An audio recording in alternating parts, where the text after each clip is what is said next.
Welcome.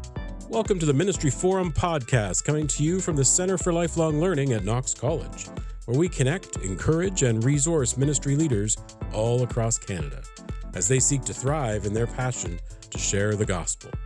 I am your host, the Reverend John Borthwick, Director of the Center and Curator of all that is ministryforum.ca. I absolutely love that I get to do what I get to do, and most of all, that I get to share it all with all of you. So thanks for taking the time out of your day to give us a listen, whether you're a seasoned ministry leader or just beginning your journey. This podcast is made with you in mind.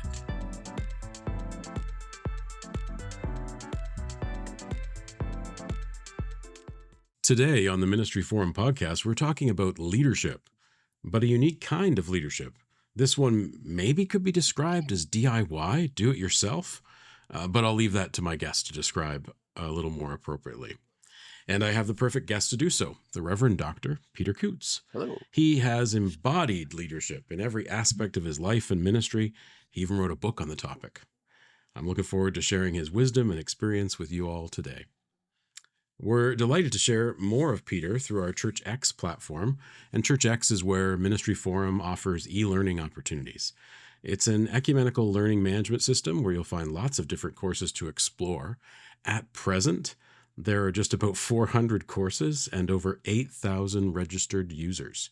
It's growing more and more each day, and Ministry Forum has about 5 e-learning opportunities, 2 on social media, 1 dedicated to sharing resources and activities related to books, a lay worship module offered by the Reverend Dr. Sarah Travis, Knox College's Ewart Chair in the practice of ministry and faith formation. And finally, our most recent offering, Self-Leadership, created by the Reverend Dr. Peter Coutts. I trust that after listening to today's podcast episode that you'll want to register for this e-learning opportunity led by Peter. We'll put the link in the show notes, and hopefully you can check it out after you've listened today. So let's dive in. Peter, welcome. Thanks. I'm glad to be here. Yeah, I'm glad to have you. It's so great to have you here on the Ministry Forum podcast. Maybe let's start a little bit more about you. Can you share with our audience your path to congregational leadership? I'm aware that it's maybe a little bit unique, and then where you've served the church as well as any other experiences you may have had so far. Basically, introduce yourself the way you'd love to introduce yourself. Wow. That's a lot. Maybe right off, just to talk about my congregational experience in the Presbyterian Church. I graduated from Knox College in 1987, did church planting with Saanich Peninsula just north of Victoria, and saw them move from a small group in a chapel to having a good worshiping population in their own building. And worked with 2 larger congregations, associate minister at Oak Ridge in London for 9 years, and then 13 years as the lead at St. Andrew's, Calgary, again, a larger multi-staff, multi-minister congregation. From that half-time, General Presbytery, Calgary MacLeod Presbytery, then 2 longer interim ministries. And now the pension board continues to insist that I'm retired. The bit about leadership journey, I think more germane here. When I first went to Saanich Peninsula in '87, walked into worship for the first day, and saw, much to my surprise, that the pulpit at the front of the chapel was completely encased with a tartan drape. Top to bottom, wrapped all around. Never saw that before in the church. And, the first thought going through my mind is, as a tiny congregation that wants to grow, maybe not the best symbol for us. And so in the coming weeks, I learned more about the drape. The previous place that they met, they had a piano with an exposed wooden back in the upright piano. And then it was deemed to be, not decorous. And so someone volunteered to make a covering, and that person has Scottish heritage and thus a tartan cover. When they moved to the funeral home chapel, they no longer had the problem with an exposed piano back, but they had this habit of putting out the drape. So they thought, well, let's just put it on the pulpit to continue the habit. And and so the drape got a promotion. So I started talking to them about, maybe what it would be good to not put this out, and these are my reasons why. And they always responded kindly with smiles, saying, "But we like it." And we were there about 3 months. We moved to the Seventh-day Adventist Church, and as we ported all our stuff over to the Adventist Church, somehow mysteriously the cotton or the tartan drape was lost, much to the disappointment of the congregation. And for many years, the drape formed you know, the was the covered the base of my Christmas tree every year. Now, I'm not proud of this story at all, but I share it because it was my first failure as a leader, in my view, in the Mm. congregational life. And this is coming from a guy who was 8 years in the military before congregational ministry as a naval officer. And after this experience, I realized that, yeah, I got to learn more about leadership. In 1990, I went to Vancouver School of Theology for 2 weeks of self-directed learning. And my advisor was this Presbyterian minister named Brian Fraser. And he assigned me two books to read, one in cultural anthropology, one in understanding organizations. And eye-opening, you know. And 2 years later, I read Jackson Carroll's book on As One with Authority, reflective leadership in ministry. And by then I was hooked. And I committed to making leadership my craft. And so that launched me into a big process of learning. Um, as an academic, I consider myself an academic practitioner. And so, what has the studies of sociology, psychology, ecclesiology, trying to come to a good understanding of what is the church meant to be and how can we be that today? Leadership as a spiritual practice. And in time, I took a doctor of ministry degree at McCormick Seminary, Presbyterian School in Chicago, in congregational revitalization. Um, the 4 years after graduating, the school had me back to be an adjunct professor for 2 years, covering off for teachers who were on sabbatical. And I taught required courses in understanding congregations and a second course in congregational change.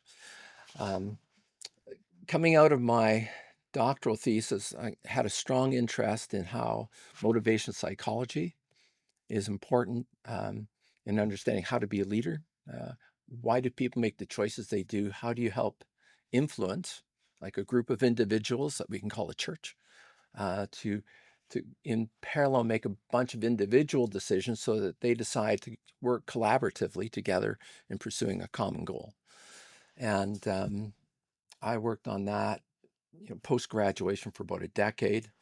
Got a research grant from Louisville Seminary, $12,000, allowed me a 3-month sabbatical to write, and ended up with a book published by Alban Institute. It's and along the way as well, um, realizing that I can say now, leading myself in all this development is being leadership being my craft. You have to keep doing it. It's like, a carpenter, every time they pick up a hand plane, they're not only doing the job, but they're fine tuning their skill. And so, um, uh, and along the way in my leadership studies, realized there's this whole field of study called self-leadership. It's been in existence for over 40 years. And so diving into that literature. And so I've been working away at essentially two things. Um, as a leader, how do you help motivate and facilitate change in others? And then also, as a leader, how do I facilitate change in myself?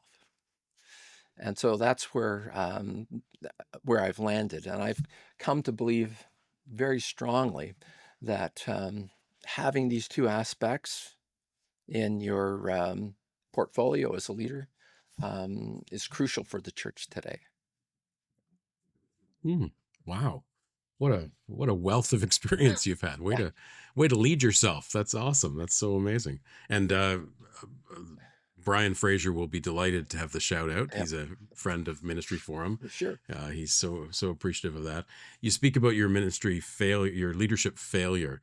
I have a story, not of me, but of a congregation I intersected with at one point, that told the story about a communion table, and it was a more modern church, and everything was movable, and so the minister had decided that the communion table should be in a certain place on the stage, as it were, because it was like a stage.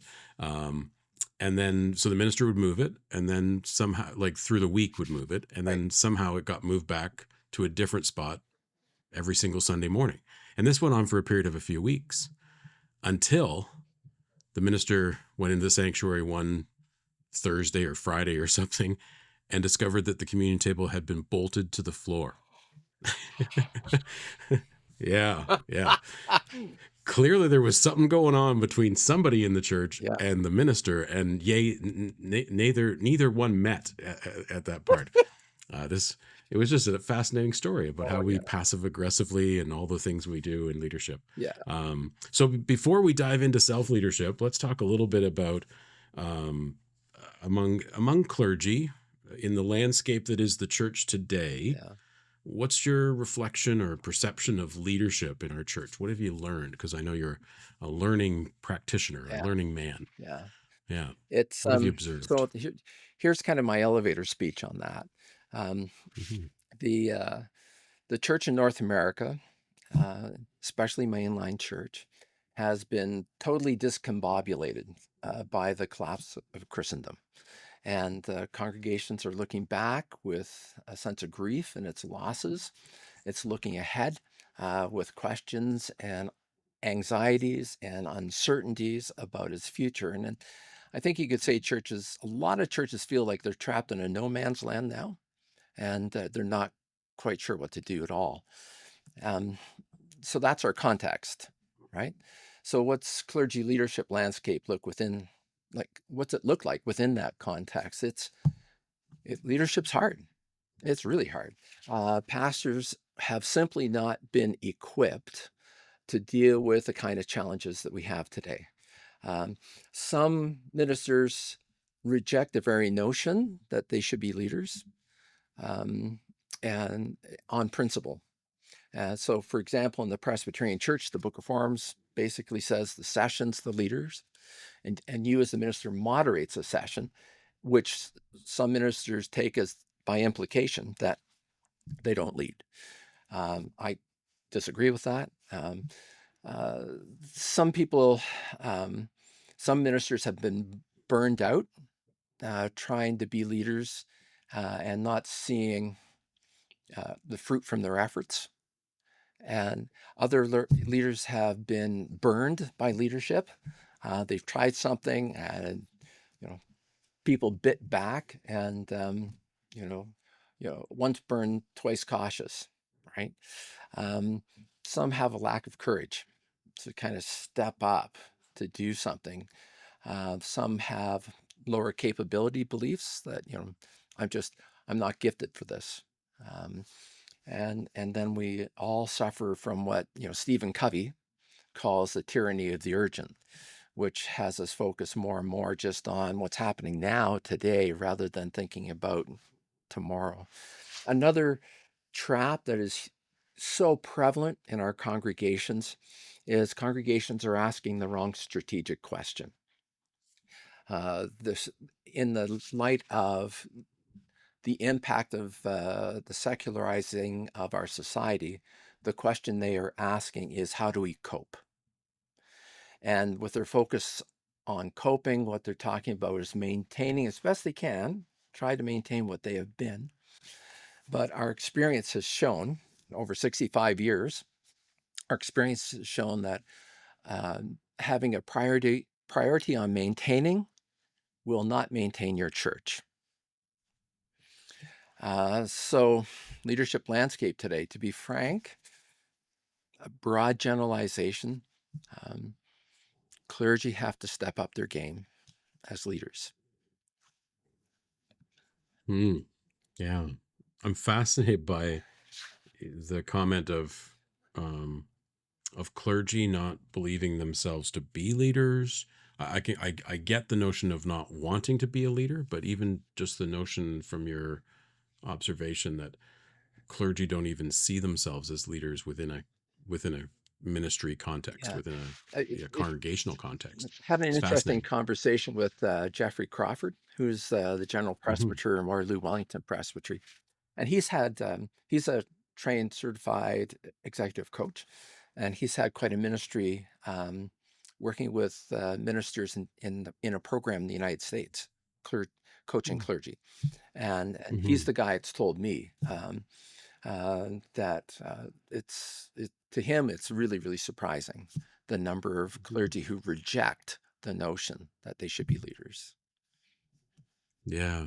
I used to, whenever I'd hear clergy sort of express that, a sense of the, for the variety of reasons you expressed, and I think in a kind and compassionate way, that sometimes we're burned out, sometimes we get burned, sometimes just for self-preservation we maybe step back from a Yeah, leadership role. But when sometimes clergy within the PCC especially speak about this notion of being powerless, that our system makes them powerless in a setting, I often have put out there that, yeah, but you're the ones with the microphone.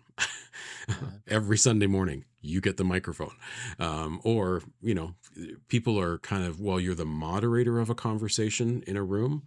There is a sense of a different, perhaps kind of leadership, but everyone's looking to you to walk them through the flow of a meeting. And and you also, again, get to say stuff yeah, in especially in a congregational context, yep, maybe not as much so in a larger court, presbytery, general assembly, things like that, but you certainly get to say stuff. yeah. Fascinating. Hmm. It's Yeah.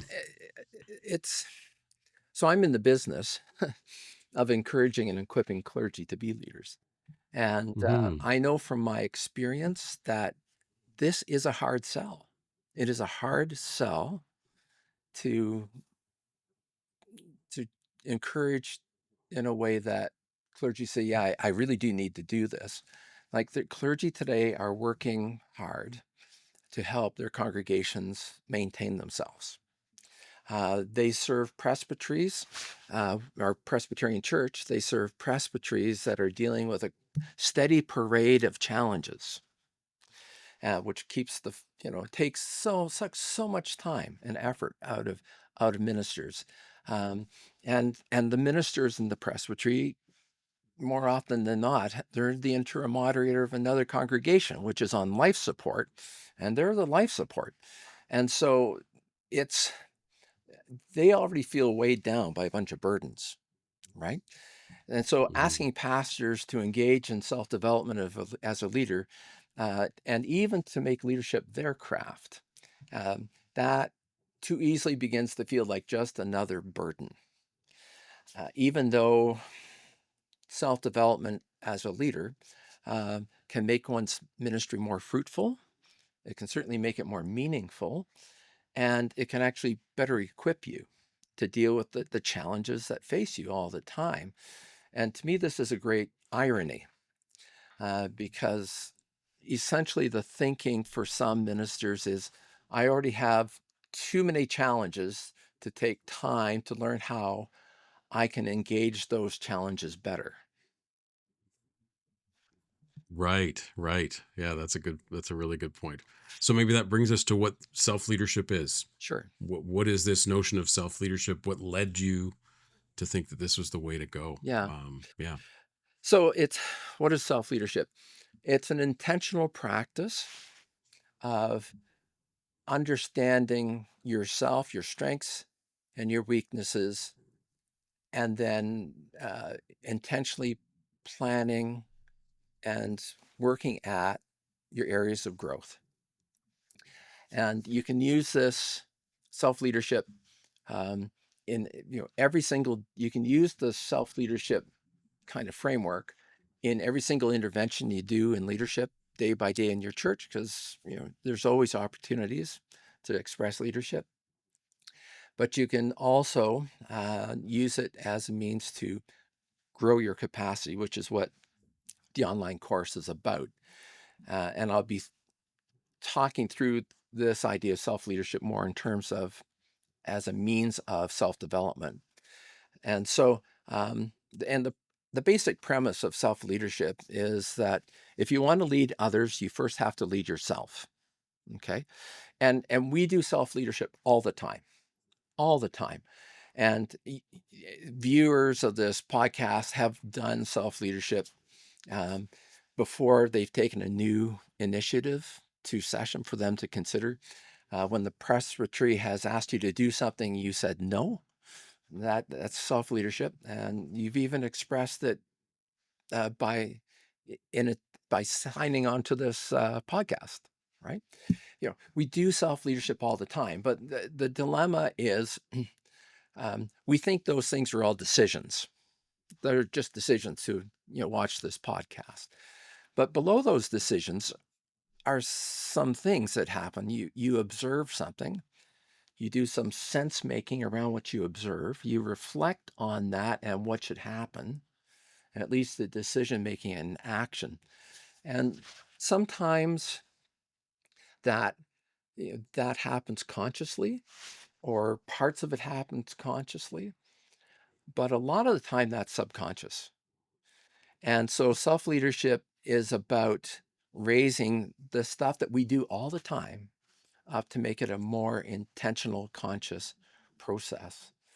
So in leadership studies over the last 100 years, the two main foci have been on who a leader is, their character and their nature, and also on what a leader does, their skills, their experience, their knowledge. And so you can use self-leadership to work at both those things. And there's three main elements to this. Um, and again, talking through this as a vehicle for self-development, okay? So the first element is growing in mindfulness and self-awareness. And so, Buddhists have helped us in our society a lot to appreciate this. And professor in University of Toronto, John Vervecke, he thinks we're at the beginning of a mindfulness revolution in our society. And so mindfulness can help us become more self-aware. Now, the thing that's important to know that here is that we are not wired for self-awareness. And Robert Keegan, lifetime career at Harvard as a psychologist, adult development is his field.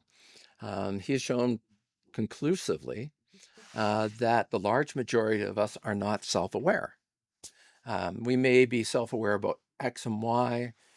For a period of our lives, we may be self-aware about Z, but for the most part, the large majority of us are not self-aware. And so the practice of self-leadership tries to get past that and to learn some skills in growing and having some more mindfulness in our lives about what's our feelings really doing, what is our observing our thinking, called metacognition, to really be mindful of what's going on around you, scanning as a leader all the time. And so this takes intentional work. Like, just ask a Buddhist monk, how long does it take to do this? Or ask a therapist, how long does it take to do this? But if you want to, I think, if you want to improve your life generally and specifically your leadership practice, working on that mindfulness, self-awareness thing is the single best thing you can do. The second core praxis is intentional reflection on your leadership practice. Again, we are not hardwired for reflection. So Daniel Kahneman, who just died last year, psychologist at Princeton, got a Nobel Peace Prize for economics. So he's a credible guy. Um, he talks about two thinking processes that we have. And so, an exercise, imagine that your mind is like a stage, and you're observing your stage. And so you're talking to an elder and some idea comes up and your brain wants to respond. And so what it does is it uses associative memory, and it goes back into the recesses of your files in your head and tries to find the clearest, um, best thing that is associated with the idea that just popped up in conversation. And so associative memory throws it onto your stage. Rational thinking is slow and lazy. Takes about a second for rational thinking to start. And so it waddles up towards the stage, it looks at the stage and finds something already there. And to do rational thought takes effort, takes, energy. And so the brain is more interested in being expedient than being effective. And so rational thought discovers this thing on your stage, and more often than not, just say, well, that works. And then we assume that we've actually thought this through, and that's not happened. And so we're not actually doing real reflection. So in the process of self leadership, it's about learning some really excellent practices to do reflection, to take what you observe and to do some sense making around it. What's really going on here? And to look at options and decide what kind of options may be best in this situation. And how do I want to, say, stretch my leadership capacity? What's my growing edge? What do I need to work on? And what's the best way in? And so, reflection. Last one is turning your ministry experience into a learning laboratory almost on a daily basis. Um, Again, leadership development is about uh, what a leader does, skills, knowledge, experience, who a leader is, their nature, their character. And psychologist who studies leadership, really important guy, Bruce Savolio, he's looked at different ways that you can grow as a leader. One of the worst ways is attending a workshop. I've done 2 hours of workshop on being a leader, and generally speaking, that doesn't do much in moving the meter for you. What is most effective is to be able to reflect on what's happening right now. What's this leadership intervention that I'm called to do here now? How can I utilize that to explore doing leadership in a new way, and then running a little experiment to learn from that. So it's about not just doing leadership and being a leadership, but as saying, I'm going to use this as an opportunity to try something a little new and learn from it. And Avolio asserts from his research that this is the way to accelerate your leadership development the fastest. And so the practice of self-leadership is really about taking those things that we naturally do. We're somewhat self-aware. We kind of do reflection. We think about the next thing that we need to work on in leadership, but take that and make it a much more conscious, intentional practice that we utilize all the time in the situations that present themselves in congregational life. So what's that look like? Just a quick story on me. Um, 30 years ago, I recognized that I needed to do some work in conflict management. And so I actually took a 36-hour university course on this with assignments and passed. And so great, I know how leadership works now, or conflict management works. And so, and not long after that, at Oak Ridge Church, we had a conflict come up between two committees which had very different views about whatever that issue was. So I thought, good, I can practice my learning. And I get out my notes and I make my little schedule. I have to do 6 things. And, once I've accomplished A, B, C, D, E, F, then the conflict will be resolved. Huzzah. And so I went and actually did this. And yeah, the conflict kind of got resolved, but I had 2 committees full of grumpy people because they weren't really satisfied with how it turned out. So I reflected on that self-leadership practice. So um, didn't work out right. So why? Uh, so what a leader does, I started with just the little things that pop up in congregational life, like some person in the pew is concerned about X. So try to help them with that. And try this and that. But I learned that what I needed to do was spend a lot more time with the people in the conflict and to really understand their stake in it, why this is so important to them, and for them to appreciate that I've got it. But also in that, for them to really believe that I have their best interest in heart, and I have the church's best interest in heart, and that I'm going to do my best for them. And it doesn't always work out for them, but they said, but I know Peter did his best, and I can live with the result. Um, and that has proven to be gold in my pocket all the time as a practice, and I still do it. Um, the other issue is, who a leader is, or your nature and your character, who a leader is. And I thought about that. So, and as I did, something I could identify immediately was, I'm kind of wired to be a conflict avoider, not unusual among clergy. And so I thought, okay, well, why is that? Why is that? And as I reflected on that, came to an appreciation that I feared jeopardizing my relationships with people. And so, um, and that was more important to me than dealing with the conflict, even though, when you think about it, if you don't deal with the conflict, it could jeopardize your relationship with people. And so I thought about that observation and why is this? Why is this with me? And I came to appreciate that this is a belief. This is not a fact. I got no evidence that my involvement in trying to mediate a conflict is going to jeopardize my relationship. So I started baking this into what I was doing in practice. And at the end of every conversation with someone in a kind of conflicted situation, I started asking this question, and how are we? Are we okay? And people started saying, yeah, of course.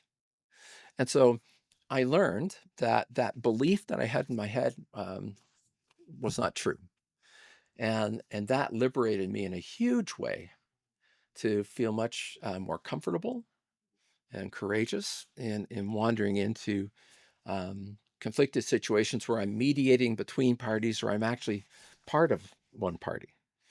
And so, uh, we can use those self-leadership practices to identify, you know, things like, I need to improve X or Y, get new knowledge, new skills. But to me, the real dramatic thing that self-leadership practice does is help us deal with our nature and character as leaders. And it can have an impact on so many things that are, I would say, pretty common among clergy. You know, how to, realize that you're you struggle with stress and how to manage the way you deal with feeling stressed. Procrastination, an issue, to discover and work through inhibitions you have in ministry, strengthening your emotional intelligence, slowing down the thinking process so you can really engage rational thought. developing greater confidence and courage as a leader, developing what Angela Duckworth calls grit, which is, having the passion and perseverance to see yourself through something tough, building your motivation to lead. So uh, that's self-leadership in a nutshell. It's a very big nut, but that's it in a nutshell.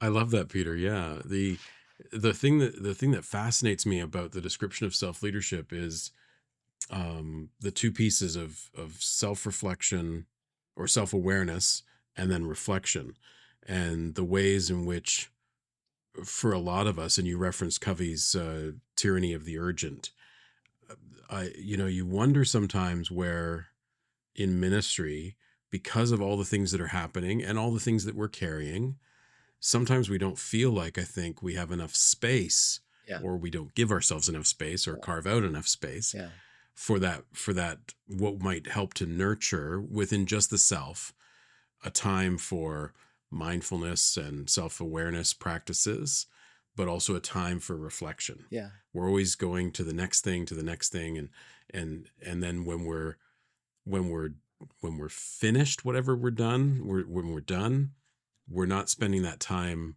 We're ruminating, I would argue, yes, about the things that have happened, but we're not doing that with that reflective spirit, or yeah, that self-awareness engine that would kick in and say, why is that coming up for me? yeah, What's that all about? Or that happened, and my rumination might be, those people are the problem, or why can't something be different, as opposed to what was my part to play, and how would it look different if I tried something different in the future. And yeah. so those self-awareness practices and that reflective practice, finding the time and space in ministry to nurture those. Yeah, three quick responses. So, rumination tends to be not reflect or effective. We don't let that Mm-hmm. become an effective thing. Um, the yes, uh, starting a process of developing self leadership can feel like it's going to take time, and in the beginning, it does take time. But once you get the practice under your belt, you can do it pretty well. The better your self awareness is, the quicker you're going to notice in like a conflicted situation. Oh, I'm backing away from this. That's my nature. I don't do that. So the more you practice it, the more it becomes second nature and something that you can turn on the fly in a situation and make it functional and helpful, not only for you as the leader in that situation, but also it has every capacity to help you be the better leader with the people in your church. Mm-hmm. Definitely. I'm remembering something around counseling or something around therapy, um, even something just around having conversations or being in the moment with people, where there's this sense of something that you need to put a pin in, or something that you should, Mm, it's like noting something for yourself in your right. brain, that I'm going to address that later, Yeah. or I want to think more about that later. Like, why am I reacting Yeah. to this person? I'm having feelings. I'm functioning in the moment, but I'm having something. I need to put a pin in that or note that, and think and have some time for reflection of, Right. why, when I was talking to Peter, was I having these Yeah. feelings? What's going on there? And And and that can allow that self development and self improvement right. for sure. Especially if over time you find yourself putting a pin in that again and again and Hmm. again, right? Definitely, definitely. So when I'm hearing you talk about self leadership, it sounds like something you can do it yourself, Yeah. or with some companionship and some learning, you can certainly get there. I'm also aware, and you've already referenced, folks being trained as executive coaches, or that coaching expression. I wonder, when I think about people being burned out, or having experiences of being burned, or struggling with how one finds courage, or finds a way of bringing courage in a situation, and moving forward. Mm, Um, I know you're a professional coach by background as well. yeah. How would you describe the notion of having the idea of having a coach in your life as a way of benefiting one's ministry leadership. Is that something you could speak on and Sure. share with us? Yeah. So s- uh, self-leadership is actually a means of doing self-coaching, right? So you Mhm. said That's do what I it. was thinking, Yeah, actually. you're saying do Yeah. it yourself coaching, right? And Hmm. that's what Hmm. self-leadership is. Um, but having an actual coach does two things. It can actually help you figure out how to do it yourself because you've had the experience of having someone work with you. Um, and so, but coaching, I'm a big believer in coaching. If you go back to two things I've already pointed out, we are not wired for self-awareness, and we are not really wired for reflection. And so, executive coaching, even life coaching, but my world's coaching leaders. Executive coaching is about developing greater self-awareness, greater reflection. 30 years ago, uh, coaching world was tiny, and if you're in the business world and you had a coach, that's because you really needed to get help, and everybody knew that you really needed to get help. And today, there's a gazillion coaches out there, and some people consider it a real badge of honor that I'm such a role in our organization that you know the company pays to have a coach for me. So, what a coach is a thought partner. A premise in coaching is we hold the client capable. Now, you are able to puzzle this out for yourself. You're able to come up with your own solution. And my job as a coach is just through a series of questions, maybe put you in a place where you're looking at your problem from different angles and thinking maybe more deeply about it than it would be your nature. Coaching is not consulting. In a consultant's role, they're a subject matter expert, and the consultant comes in, and I, as a client, says, I need help with this. And a consultant says, well, this is what you do. That's not coaching. It's not therapy. You don't spend a lot of time thinking about deeply about your nature.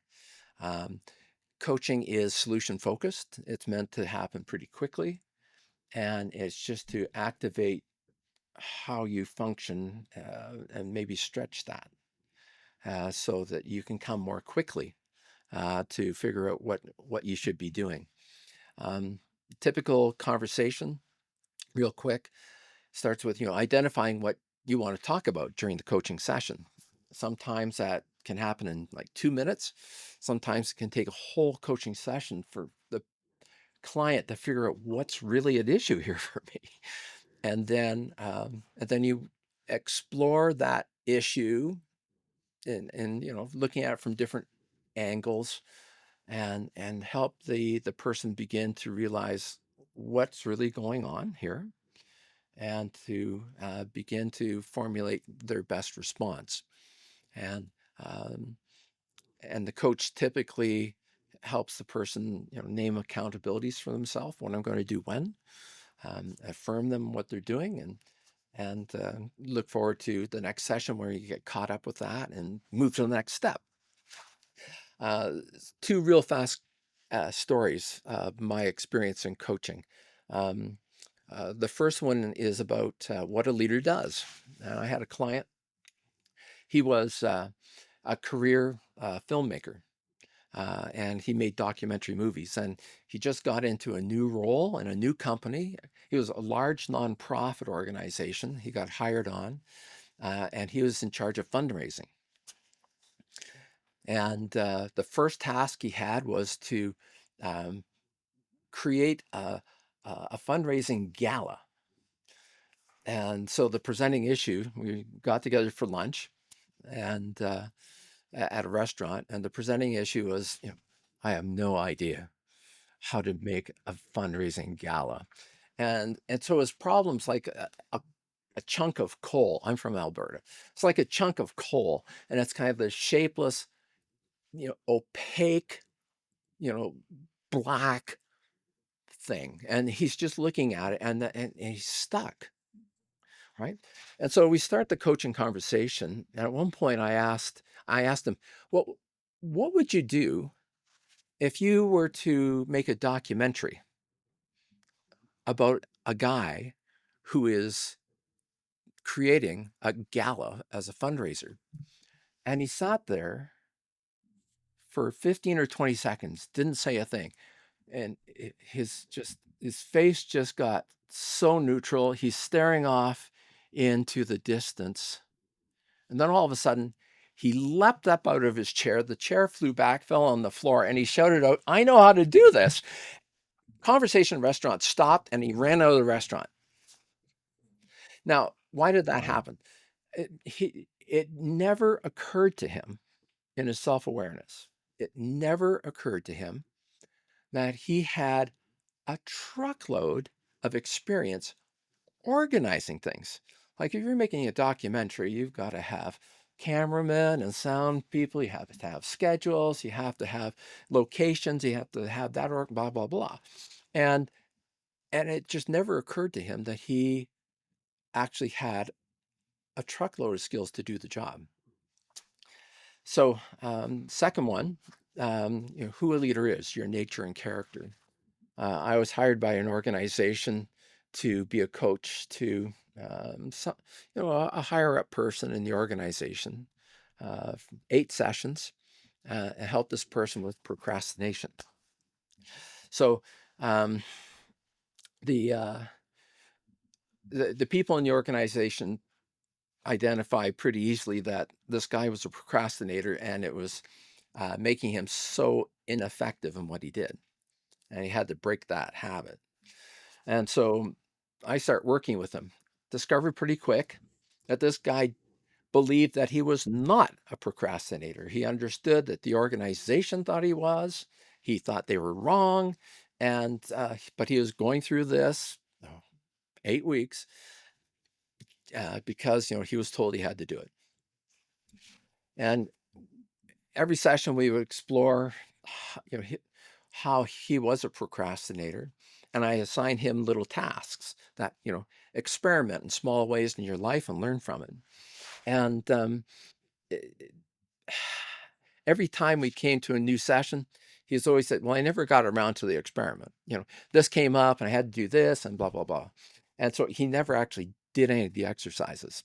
And in the middle of the fourth session, he had an epiphany. I'm a procrastinator. Like, just think, like, all this stuff over the last 4 weeks is just proven in spades that I'm a procrastinator. And then with that self-awareness now, he said, "Jeepers, I got to fix this." And then the next 4 weeks were much more productive. But that's all about, so again, having that coaches can help you grow to have a greater self-awareness, um, and then also to help you reflect more deeply and to figure out what you're going to do. So, coaches for clergy. Then, just to wrap this up, there are specialists who coach clergy, and simple Google search, you will find them. Um, the rates for coaching for clergy is much more affordable than in the business world.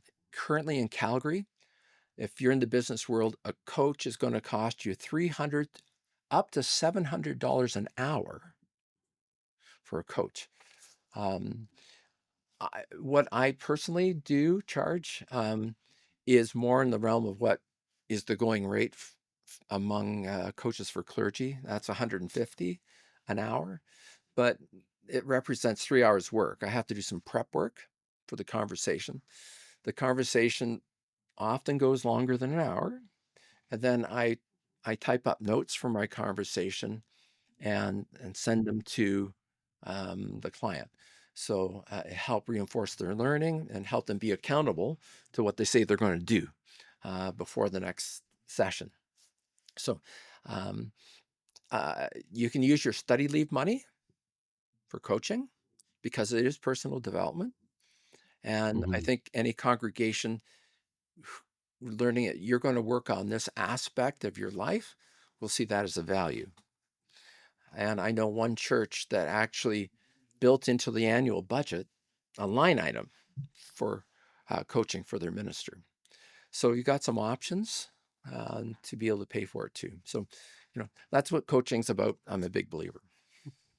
Yeah, I knew you were, Peter, and yeah, that's amazing. When I hear stories of congregations investing in their leaders, I think that's Oh, a great gift to the leader, but also maybe they know that or maybe they don't, but it's a great gift to the congregation as well. The better the leader, the more healthier the leader, the better the congregational system for sure. yeah, Yeah. Well, Peter, you'd said the pension board has told you that you're retired, but I sense you're busy in all the various yeah, ways that you are. You can't help yourself. It's just who you are. A common theme on the Ministry Forum podcast, not surprisingly, is the reality and the future of the Presbyterian Church in Canada and just the Christian Church in general in Canada.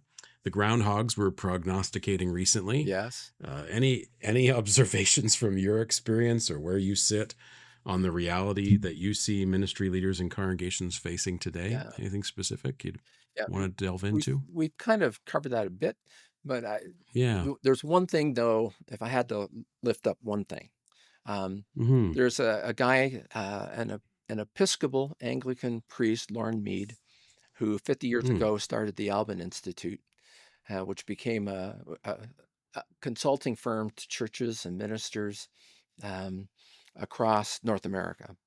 And they publish lots of books, including mine. Um, 30 years ago, Lauren wrote an incredibly insightful and wise book called The Once and Future Church.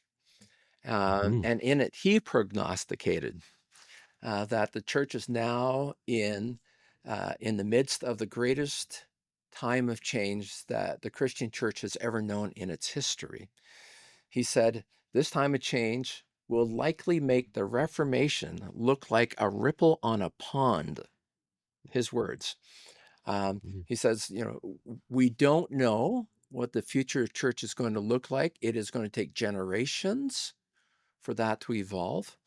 But even though it's going to take that much time, we have to begin now in exploring what faith communities need to look like in the future. This was a lightning bolt of a message to the church and in North America. And lots of people read the book. Presbyterian Church in Canada. We had a conference, 1995, brought Lauren Mead up, and we all met at Knox Church Spadina in Toronto. Lots of people there. Wildly popular thing. But like with a lot of wildly popular stuff that goes through the church, it just, it had its time and it faded, and we moved on to the next cool thing. Um, so even though it was a lightning bolt of a message, um, it did not light a fire under us. So if I had to I think choose, I was at I was at Knox when I was a student at Knox oh College, yeah, and I think I was Lauren Mead came to the college and did a whole presentation on great. the Yeah. Once and Future Church. Oh Yeah, yeah. yeah, a long time ago. That was a long Yeah. time ago. And the future is Hmm. here. Um, It is. if I had one thing about what we are facing in the church that leaders need to be addressing, it's what Mm. is called intergenerational discounting. And Mm. so comes out of the work of psychologist Kimberly Wade Benzoni. Intergenerational discounting is a mindset that is uh, pernicious and runs wild in our society all over. Two examples. Um, our governments are always running deficit budgets and running up a bigger and bigger debt in the bank because our current generation is living beyond its means, and we expect the next generation to pay for it. Intergenerational discounting. We discount the importance of them in the future. Um, Climate change, another great example. We know there's an urgency to act. We're acting slowly today because, frankly, we don't want to change our ways and give up what we enjoy.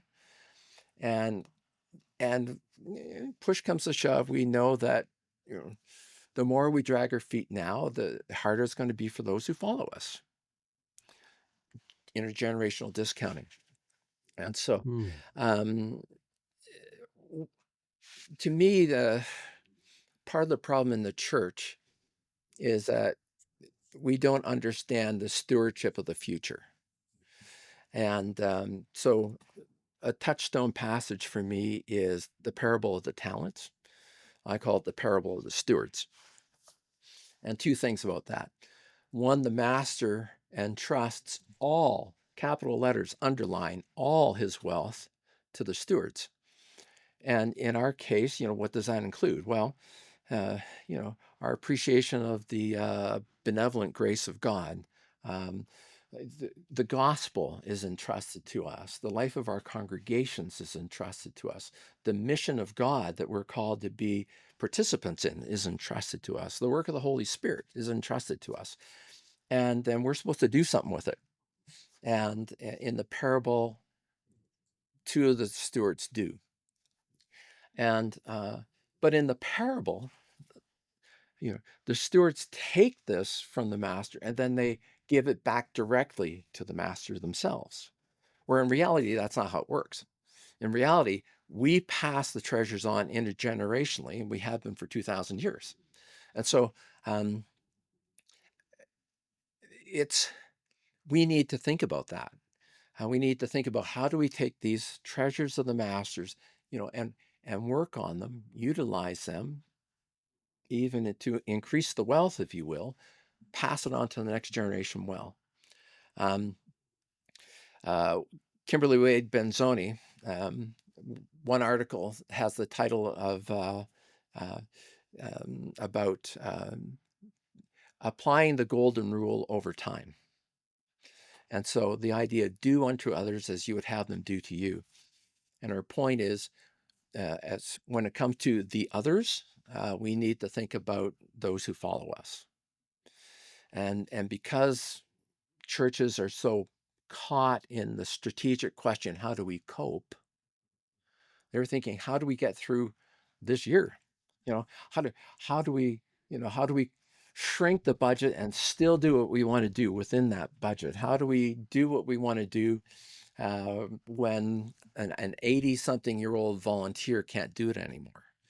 And so that's what captures our imagination, rather than say, you know, this, we think it's hard now. How hard is it going to be for the faith community that follows us?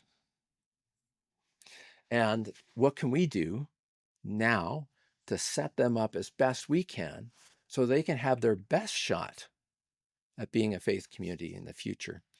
And so I think we are so caught by intergenerational discounting that we are harming the next generation of faith. Um, in a Christendom culture, it was pretty easy to keep churches going generation after generation, and that's just not the case anymore.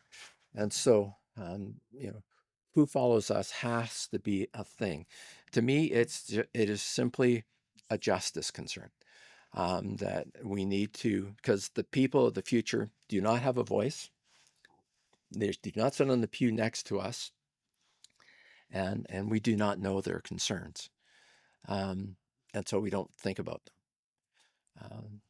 But a justice perspective would say, we want to give voice to the voiceless. We want to help those who are powerless. Who, the future generations not here, they got no power. So, yeah, to me, this is really, really like a key leverage point that we can do. Mm. Yeah, I've never heard this concept before, so I'll put it in the show notes for folks to go deeper on this Yeah. concept. I think it sounds like something really interesting to reflect on. When I hear you articulating it, what I'm wondering is what are some of the telling signs of that? And I'll share this. A congregation I served for a good season, I knew where their mindset was based on at board meetings, based on what kind of roof we were going to replace our almost 200-year-old slate roof with. And when I first arrived, And so I was there for 2 decades. When I first arrived, there was no one ever who was going to argue with the notion that when we finally replace the slate roof, it will be with another slate roof that will last us another 200 years. Sure. And the cost be damned, that kind of notion. And then over time, it evolved down to, well, maybe this kind of roof, like kind of quasi slate, and then there was talk of a steel roof. There was even talk of shingles at one point, and it was all around the guarantee, the warranty, and the guarantee. Oh, no kidding. And so, like, it was like, we got it down at some point. I think it got down to about 25 years. If this roof will last us 25 years, then that's all that matters to us. And so I'm wondering if what it looks like for some churches is the notion of this church I need to make sure this church survives so that I can have my funeral here. Oh, yeah. And is that what I think you're gleaning from that justice kind of issue? Because that's not considering anybody beyond yourself. Right. So yes, but there's another problem is what our functional ecclesiology is as congregations, and which is what you're leaning into now. The functional ecclesiology, as I see it, and I'm sorry if some people think this is too harsh, but this is my thought. The functional ecclesiology of a number of our churches is that a faith community is a fellowship that occasionally worships together in their own building with their pastor. And so as decline happens, they say, how do we cope? Well, the pastor goes from full-time to part-time, and then then we have no pastor, and then we have an interim moderator keeping us on life support, and then we keep declining. We have less financial resources, and now we can't maintain the building. And if we can't even maintain the building, then that means by definition that we can't possibly be a church. We can't be a faith community because we no longer have a pastor and we no longer have a building. And at that point, the congregation either amalgamates or disappears. Rather than say, God is on God's mission in the world. We participate in that mission. The church is one of God's strategies in trying to affect God's will in the world. And there's been a long history of those. God kicked Adam and Eve out of the garden to smarten them up. Didn't. And we have the flood. And humanity version 2.0 looked exactly like humanity version 1.0. And so, okay, let's get one great guy, Abraham. Let's have a nation to show the world how God wants us all to live.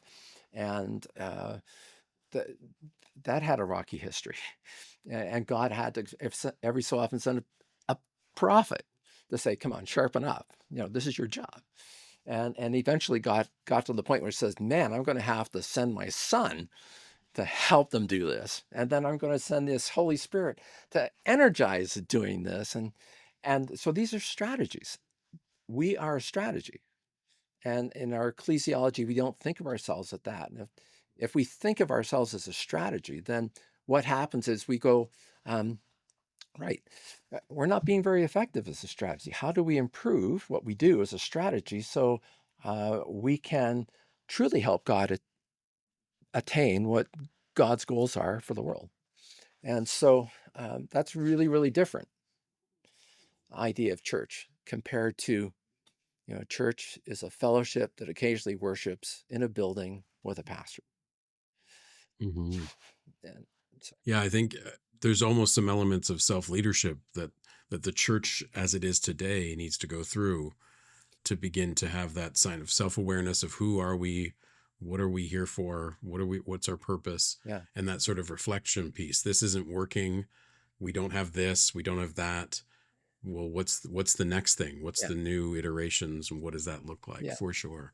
Yeah, and I think the definition for many churches, as I observe it, we haven't yet come to, you're using the big word, the ecclesiology. We haven't yet come to a clear definition for a lot of folks of what church is. What I see in presbyteries is often a tension point sometimes between clergy, sometimes between members of churches and clergy and all that kind of thing around what a true church is. So for some, it might be a church is only exists if it's in a building with a fixed pastor and all those kind of things. And so if you don't have those things, then I guess you're done. For others, it would be churches a group of people, and if they can continue to worship and be on the mission of God, then we don't need buildings and we don't need clergy. I don't know, those kind of things. So Yeah. I'm seeing these tension points quite a bit on how we even within our polity, how we make decisions. So Yeah. it's like, well, if we define the church as having a session and having a minister and having a building, then if you start to lose some of those things, then the next step is amalgamation, Yeah. dissolution, or whatever. Yeah. And which is often really about, how do we cope, right? Yeah. So, Yeah, it circles back to your original part of like all we're thinking about is how we cope, and we're not asking the right strategic yeah. questions around our future. Yeah. Did you want to say? I think we've done a pretty good job talking Yeah. about the Presbyterian Church and the church as a whole for sure. Maybe as a final thought, we have this e-learning opportunity that was created on Church X, self-leadership Yeah. led by yourself. Anything you'd want to plug a little bit just to give people a little more of a taste of it, and Yeah. we'll certainly encourage folks as a part of the release of this podcast episode to check it out Yeah. and get to know more about self-leadership for themselves. So, so what are you going to experience in this? It's roughly a 6-hour program. Just a little over 2 hours of video-driven teaching, and then somewhere around 3-4 hours of personal work. And there's quite a, a good workbook that walks you through that personal work. You will do 3, and you have the option to do a 4th self-assessment of your leadership practice, which will feed into your sense of self-awareness.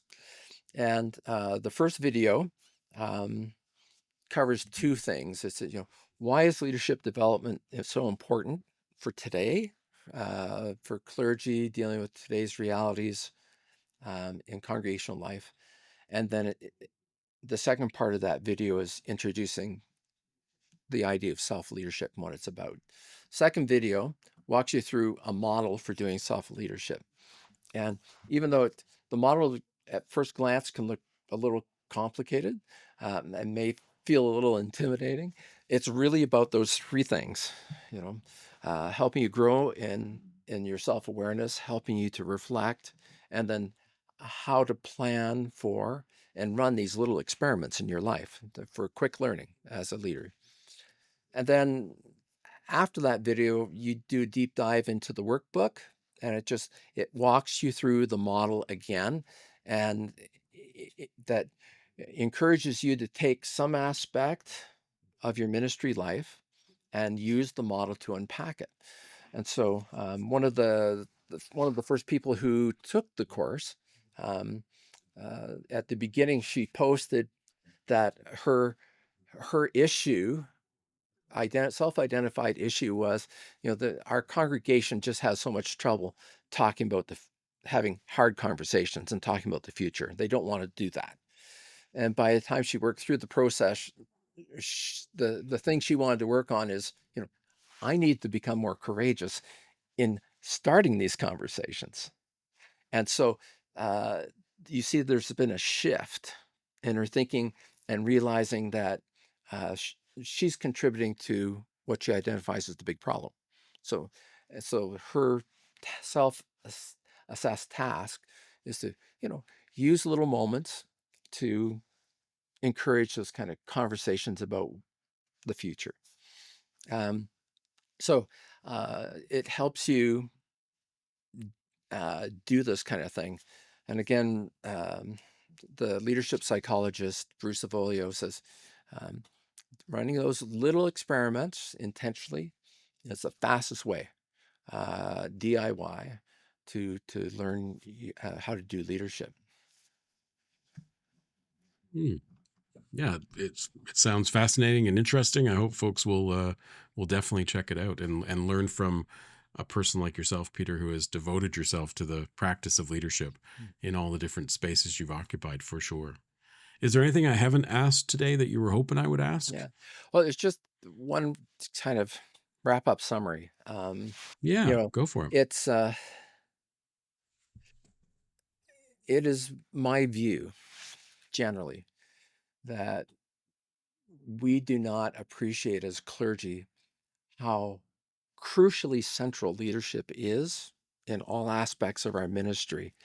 So uh, clergy would love our preaching to be inspiring. Uh, we would we want to have our faith development work to guide people into a deeper relationship with God and a more fulsome expression of Christianity in their life. Pastoral care, we want to help people through the transitions and the challenges of their life. In our ever evolving nature of what church is like today, we find ourselves regularly needing to help something improve in congregational life, help something adjust in congregational life. And when you think of those verbs, you know, we want to inspire, we want to guide, we want to help through, we want to improve. These are verbs associated with leadership. And it's been, as someone who's committed to making leadership, my craft, uh, I have found that developing my sense of my understanding and my practice of leadership has helped me as a preacher, has helped me in faith formation, pastoral care, administration, and so um, I don't. I think that if you work at this, every aspect of what you do in ministry can become more effective, and ministry overall will become more meaningful to you. Spoken like the guru you are, sir. Thank you so much. Peter, I just want to thank you so much for the ways in which you've turned up in leadership for, let's just say specifically to the PCC. I think you turn up in a variety of spaces and places throughout your life. But anytime I mention that I saw Peter Coutts or I'm going to be talking to Peter Coutts, I often hear, maybe this is a surprise to you, but really positive feedback. No, people really appreciate you. I was talking to somebody just the other day and they said they knew you way back when, apparently, you were hanging out at, maybe was it Camp Iona? Oh yeah. Way long ago. And they so appreciated you way back then.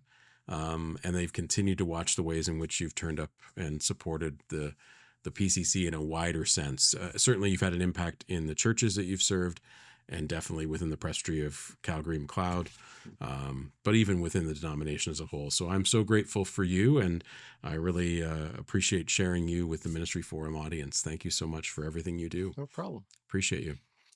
This has been fun. Thank you. Thanks for joining us today on the Ministry Forum podcast. We hope today's episode resonated with you and sparked your curiosity. Remember, you're not alone in your ministry journey. We're at the other end of some form of technology, and our team is committed to working hard to support your ministry every step of the way. If you enjoyed today's episode, tell your friends, your family, and your colleagues. Tell someone. Please don't keep us a secret. And of course, please subscribe, rate, and leave a review in the places you listen to podcasts. Your feedback helps us reach more ministry leaders just like you. And honestly, it reminds us that we're not alone either. And don't forget to follow us on social media at Ministry Forum on all of our channels. You can visit our website at ministryforum.ca for more resources, keeping up with upcoming events, and ways to connect with our growing community. Until next time, may God's strength and courage be yours in all that you do. May you be fearless, not reckless. And may you be well in body, mind, and spirit. And may you be at peace.